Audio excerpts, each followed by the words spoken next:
It was one of those quiet Saturday mornings when peace feels sacred. Birds chirping, coffee brewing, the kind of calm you don't dare disturb. Then came the knock. Not a polite one, not the friendly, hey, neighbor kind. This was the kind of knock that makes your stomach drop. 3 hard pounds on my front door, each one louder than the last. When I opened it, there she stood. Karen, the self-proclaimed enforcer of our, sunglasses, clipboard, a smirk that could peel paint off a fence, and in her hand, a folded piece of paper she waved like a royal decree. "Good morning," she said without smiling. "I have a warrant to inspect your property." A warrant? My brain stumbled on the word. This wasn't the police. This was Karen, the woman who once fined my neighbor for having a lawn gnome too close to the sidewalk. "An HOA warrant," she clarified, seeing my confusion. "You've violated multiple community codes, and I have the authority to enter your property." She said it with such confidence, such practiced authority, that for a second I almost believed her. But something in her tone, that gleeful self-importance, made me pause. I took the paper from her hand, scanned it quickly. It was an official-looking document, stamped, signed, even dated. But something felt off.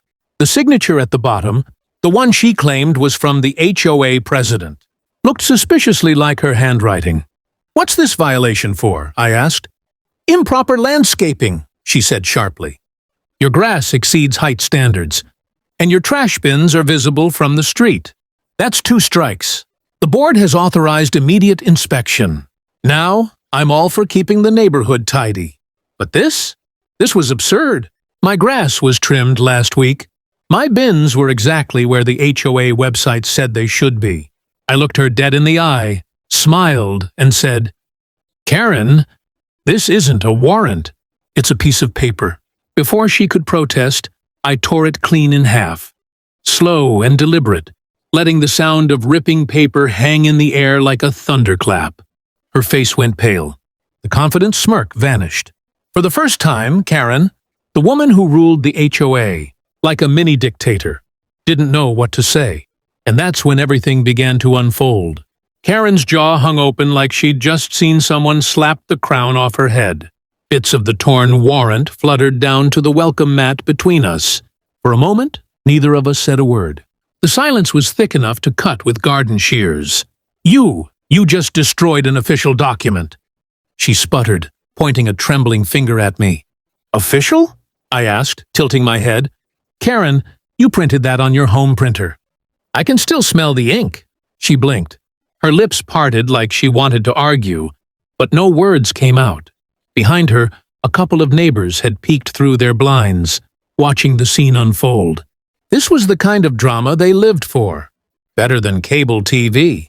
Karen adjusted her sunglasses, probably hoping to hide the panic in her eyes. "You're making a huge mistake," she said. "The HOA board will be notified. You'll be fined. Maybe even—" "Even what?" I interrupted. "Evicted? Over grass?" She tried to hold her ground, but her confidence was leaking fast. That's the thing about people like Karen. They thrive on intimidation, not truth. Once you call their bluff, the power they cling to starts to crumble. I bent down, picked up 1/2 of the warrant, and handed it back to her. "Tell you what," I said calmly. "Why don't you bring the real paperwork next time? You know, the kind signed by someone who isn't you." Her mouth tightened.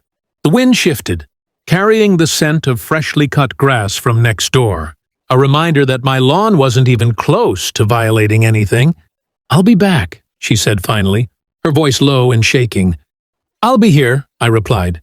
She turned on her heel and stormed down the walkway, her shoes clicking against the concrete like a retreating soldier. The moment she disappeared around the corner, the blinds on 3 houses shot up. My neighbor Dave stepped out onto his porch, grinning. "Did you just tear up a Karen warrant?" he asked. I laughed, still riding the adrenaline. "Guess so." He let out a low whistle. "Man, you're a legend." Nobody stands up to her. "Last week she wrote me up for having a flagpole." That's when I realized this wasn't just about me. Karen's authority had been terrorizing the whole neighborhood. And now she'd finally met someone who wouldn't bow. But I didn't know then. The real battle was only beginning. By Monday morning, the rumor had spread faster than wildfire. Apparently, everyone in the neighborhood knew about the Great Warrant Rip. Some said I'd cursed at Karen. Others claimed I'd chased her off with a leaf blower. None of it was true, but honestly, I didn't mind. Every story made her look weaker. And that was a first. That afternoon, a letter appeared in my mailbox. The envelope had the HOA seal printed in glossy blue. Inside, a neatly typed notice. You are hereby summoned to appear before the HOA Board for violation of Article 7, Section C, obstruction of an authorized inspection. There it was, Karen's revenge. I decided to show up. Not because I had to, but because I wanted to look every one of them in the eye. If they were backing her, I'd expose it. The meeting was held in the clubhouse, the same place where we used to have neighborhood barbecues before. Karen turned everything into HOA-approved events. The fluorescent lights buzzed overhead as I walked in. There she was, sitting at the end of a long folding table, arms crossed, a smug little smile creeping back onto her face. "Thank you for finally joining us," she said. "The board has been waiting." I scanned the faces of the 5 board members.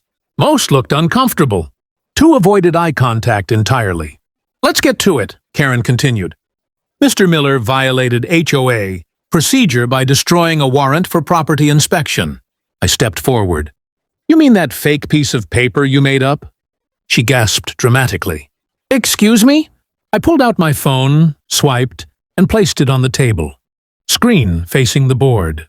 "You see, I recorded our little exchange," I said.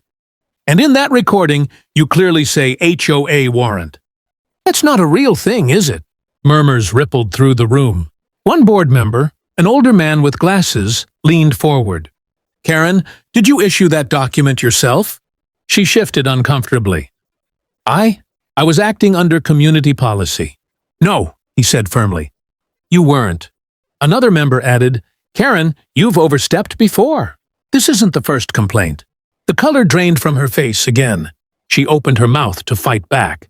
But it was too late. The room had turned. For the first time in years, Karen wasn't in control. And I wasn't done yet. Karen sat stiffly in her chair, clutching that clipboard like it could save her. The board members whispered among themselves, the hum of murmurs filling the tense air. For a long moment, nobody said a word. Then the chairman cleared his throat. "Karen," he said slowly, "we appreciate your dedication, but issuing falsified documents and intimidating homeowners crosses every line in our charter." Her eyes darted from face to face. "You can't be serious. I was enforcing the rules. Someone has to keep this community in order." The man with the glasses shook his head. "You weren't enforcing anything. You were abusing your position." I almost felt sorry for her. Almost. Karen stood up, slamming her clipboard on the table. "Fine! If you all think you can run this place without me, go ahead." She stormed out, her heels echoing down the hallway like the closing act of a bad play. The door swung shut behind her, hard enough to rattle the blinds. For a moment, the room was silent. Then the chairman turned to me. "Mr. Miller," he said, "on behalf of the board, we apologize. You were right to question the validity of that document." I nodded. "I just want a fair HOA, not a dictatorship." He gave a small smile. "We all do." Within a week, an announcement went out. Karen had officially resigned from the HOA board. No more random fines, no more HOA warrants. The neighborhood, practically, threw a block party in celebration. Dave came by that evening with a cold beer. "To the man who took down the HOA queen," he said, raising the bottle. I laughed. "I didn't take her down." She folded herself. We clinked bottles and watched as families gathered outside. Kids on bikes, music playing, laughter echoing through the street. It felt like our neighborhood had finally exhaled. Later that night, I found an envelope on my porch. No return address. Inside was a single piece of paper, one half of the torn warrant. On it, in messy handwriting, was a note. "Maybe I went too far. But you didn't have to embarrass me, Kay." I folded it once, slid it into a drawer, and smiled. Maybe Karen had finally learned that power isn't about control. It's about respect. And as the crickets chirped and porch lights flickered on, I realized something simple but true. Sometimes standing your ground isn't about winning. It's about reminding people that you can't be bullied in your own home. If you enjoyed this story, don't forget to hit that like button. It really helps the channel grow. Drop a comment below and tell me what you would have done if Karen showed up at your door with a fake warrant. And of course, subscribe for more crazy real life, and neighborhood stories. We've got plenty more coming your way. Thanks for watching, and I'll see you in the next one.